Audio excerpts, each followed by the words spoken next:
Hi hello ನಮಸ್ತೆ. ನಾನು ನಿಮ್ಮ ಗೀತಾಶ್ರೀ ಸಕ್ರಾಯಪಟ್ಟಣ.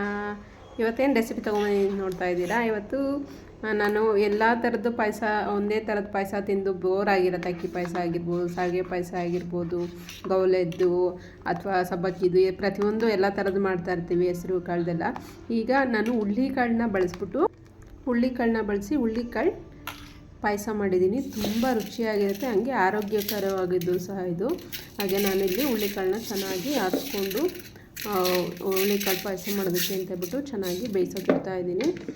ಇಷ್ಟು ನಾನು ತೊಗೊಂಡಿದ್ದೀನಿ. ಇದರ ಸ್ವಲ್ಪ ಅರ್ಧ ನಾನು ಸಾಂಬಾರು ಸಹ ಯೂಸ್ ಮಾಡ್ಕೊಳ್ತೀನಿ, ಅರ್ಧ ಪಾಯಸಕ್ಕೆ ಸಹ ಯೂಸ್ ಮಾಡ್ಕೊಳ್ತೀನಿ. ತುಂಬ ರುಚಿಯಾಗಿರುತ್ತೆ. ಮಕ್ಕಳು ದೊಡ್ಡವ್ರ ಮಕ್ಕಳು ಪ್ರತಿಯೊಬ್ಬರು ಇಷ್ಟಪಟ್ಟು ಇದನ್ನು ಪಾಯಸ ತಿಂತಾರೆ, ಅಷ್ಟು ಚೆನ್ನಾಗಿರುತ್ತೆ. ಈಗ ನಾನು ಹುಳ್ಳಿಕಾಳನ್ನ ಚೆನ್ನಾಗಿ ವಾಶ್ ಮಾಡ್ಕೊಂಬಿಟ್ಟು ನೀರನ್ನ ಒಂದು ಮೀಡಿಯಮ್ ಆಗಿ 2 ಕಪ್ಪು ಅಷ್ಟು ಹುಳ್ಳಿಕಾಳು ತೊಗೊಂಡಿದ್ವಿ ಅಂದರೆ ಅದಕ್ಕೊಂದು 4-5 ಕಪ್ಪಷ್ಟು ನೀರನ್ನ ಸೇರಿಸ್ಕೊಂಡು ಸ್ವಲ್ಪ ಉಪ್ಪು ಹಾಕ್ಕೊಂಡು ನಾವು ಇದಕ್ಕೆ ಕಡಿಮೆ ಅಂದ್ರೂ ಒಂದು 7ರಿಂದ 8 ವಿಷಲ್ ಹಾಕ್ಕೋಬೇಕಾದ್ರೆ ಚೆನ್ನಾಗಿ ಬೇಯಬೇಕದು. ಚೆನ್ನಾಗಿ ಬೆಂದಷ್ಟು ನಮಗೆ ರುಚಿ ಚೆನ್ನಾಗಿರುತ್ತೆ ಪಾಯಸದ್ದು.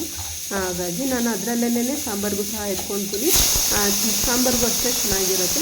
ನಾನಿಲ್ಲಿ ಬೆಲ್ಲ ತಗೊಂಡಿದ್ದೀನಿ. ಬೆಲ್ಲ ಯಾವ ಥರ ಒಂದು ಥರದಿದ್ದು ಹಾಕ್ಕೊಳ್ಳಿ. ನಾನೀಗ ಅದು ಸ್ವಲ್ಪ ಬೆಲ್ಲ ಕಡಿಮೆ ಇತ್ತು ಅಂತೇಳಿ ಜೋನಿ ಬೆಲ್ಲ ಅಂತ ಮತ್ತು ಉಂಡೆ ಬೆಲ್ಲ ಎರಡೂ ಸಹ ನಾನಿಲ್ಲಿ ಹಾಕ್ಕೊಂಡಿದ್ದೀನಿ.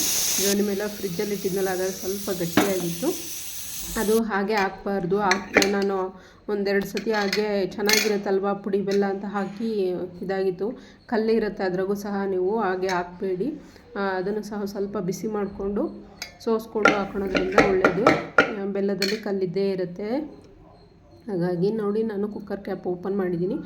ಈ ಥರ ನೀಟಾಗಿ ಸ್ಮ್ಯಾಶ್ ಮಾಡ್ಕೊತೀನಿ. ಅರ್ಧ ಎತ್ತಿಟ್ಕೊಂಡಿದ್ದೀನಿ, ಅರ್ಧಕ್ಕೆ ನೀಟಾಗಿ ಸ್ಮ್ಯಾಶ್ ಮಾಡ್ಕೊಳ್ಳೋಣ. ಸ್ಮ್ಯಾಶ್ ಮಾಡ್ಕೊಂಡ ನಂತರ ಬೆಲ್ಲ ಏನು ಕಾಯಕ್ಕಿಟ್ಟಿದ್ನಲ್ಲ ಅದನ್ನು ಚೆನ್ನಾಗಿ ಸೋಸ್ಕೊಂಬಿಟ್ಟು ಅದನ್ನು ಮಿಕ್ಸ್ ಮಾಡ್ಕೋಬೇಕು.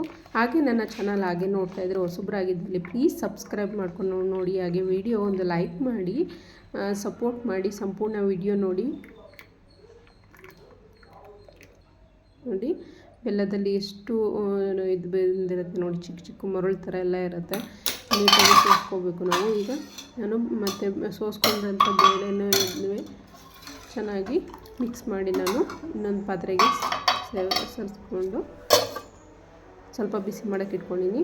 ಈಗ ನಾವು ಇದಕ್ಕೆ ಕಾಯಿನ ರುಬ್ಬಾಕಬೇಕಾಗುತ್ತೆ. ನಾನು ಕಾಯಿ ತುರಿದು ಇಟ್ಕೊಂಡಿದ್ದೆ.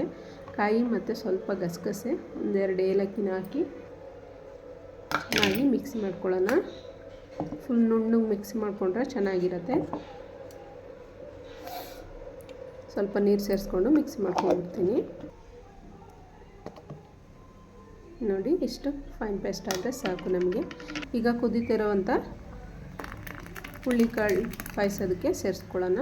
ಇದು ಹಾಕಿದ್ರೆ ತುಂಬ ಟೇಸ್ಟ್ ಬರುತ್ತೆ.